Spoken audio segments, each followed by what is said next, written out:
మంగళవారం నాడు పార్లమెంట్లో ఆర్థిక శాఖ మంత్రి నిర్మలా సీతారామన్ గారు ప్రవేశపెట్టినటువంటి కేంద్ర బడ్జెట్ 48 లక్షల కోట్ల రూపాయలు పైగా ఈ బడ్జెట్లో సూచించినప్పటికీ మొత్తంగా చూస్తే ఈ బడ్జెట్ పేదల మీద భారాలు, కార్పొరేట్లకి ప్రయోజనాలు కల్పించే విధంగా ఈ బడ్జెట్ ఉంది అనేటువంటిది అంకెలు వాస్తవాల పరిశీలన చేస్తే అర్థమవుతుంది. మరి దేశవ్యాప్తంగా ప్రాధాన్యత రంగాలైనటువంటి వ్యవసాయ రంగానికి కోతలు విధించారు. అట్లాగే ఉపాధి హామీ పథకానికి అవసరమైనటువంటి నిధులు కేటాయింపు జరగలేదు. అలాగే విద్య, వైద్యం రంగాలకి అవసరమైనటువంటి నిధులు ఈ బడ్జెట్లో కేటాయింపులు జరగలేదు. మరి అదేవిధంగా ఉపాధి అవకాశాల పెంపుదలకు ఉపయోగపడేటువంటి చిన్న మధ్య తరహా పరిశ్రమలకి అవసరమైనటువంటి రాయితీలు కల్పించడంలో ఈ బడ్జెట్ నిర్లక్ష్యం చేయబడింది. మరి మరోవైపున కార్పొరేట్లకి విధించేటువంటి పన్నుల రాయితీలు ఇచ్చారు. అలాగే ఇతర దేశాలు ఎగుమతులకు సంబంధించినటువంటి దిగుమతులకు సంబంధించినటువంటి రంగాల్లో రాయితీలు కల్పించినటువంటి పరిస్థితి కూడా దీంట్లో ఉంది. అలాగే కార్పొరేట్లుగా అనేక రంగాల్లో మరి వాళ్ళకి పన్నుల్లో మినహాయింపులు ఇచ్చినటువంటి పరిస్థితిని కూడా ఈ బడ్జెట్లో చూడొచ్చు. ముఖ్యంగా ఈ బడ్జెట్ ఆంధ్ర రాష్ట్రానికి తీవ్రమైనటువంటి అన్యాయం చేసింది. విభజన హామీల సందర్భాల్లో ఏదైతే రాష్ట్రానికి రావాల్సినటువంటి ప్రాజెక్టులు, రాయితీలు ఉన్నాయో వాటికి అవసరమైనటువంటి నిధులు కేటాయింపు జరగల.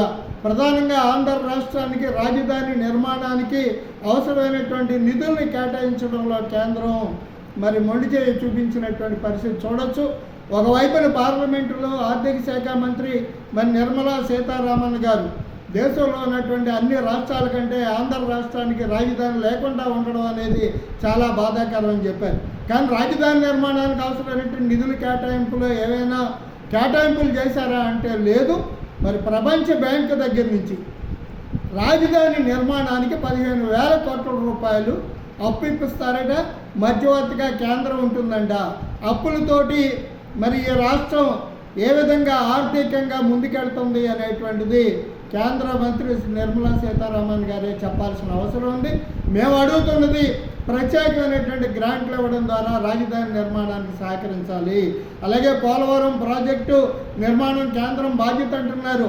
కేంద్రం బాధ్యత అనేది ప్రారంభంలో చెప్పినా ఇప్పటికీ పోలవరం ప్రాజెక్టు నిర్మాణంలో ఉన్నటువంటి నిర్వాసితులకి పునరావాసానికి కేటాయించాల్సిన 33,000 కోట్ల రూపాయల గురించి కేంద్రం మాట్లాడడం లేదు.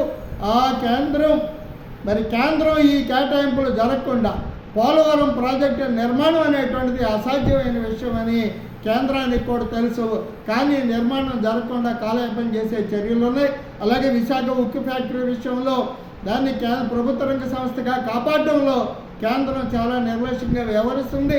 దానికి అవసరమైన నిధులు కేటాయించడంలో కానీ అవసరమైనటువంటి ముడు ఇనుము గనులు కేటాయించడంలో కానీ కేంద్రం నిర్లక్ష్యంగా ఉంది. అదేవిధంగా మరి విభజన సందర్భాలు ఇచ్చినటువంటి హామీలు అమలు జరపడానికి అవసరమైన నిధులు కేటాయించాలి. వీటిని సాధించుకోవడానికి రానున్న కాలంలో ఆంధ్ర రాష్ట్ర ప్రజానీకం పెద్ద ఎత్తున ఉద్యమాలు సాగించాల్సిన అవసరం ఉందని సిపిఎం పార్టీ భావిస్తుంది.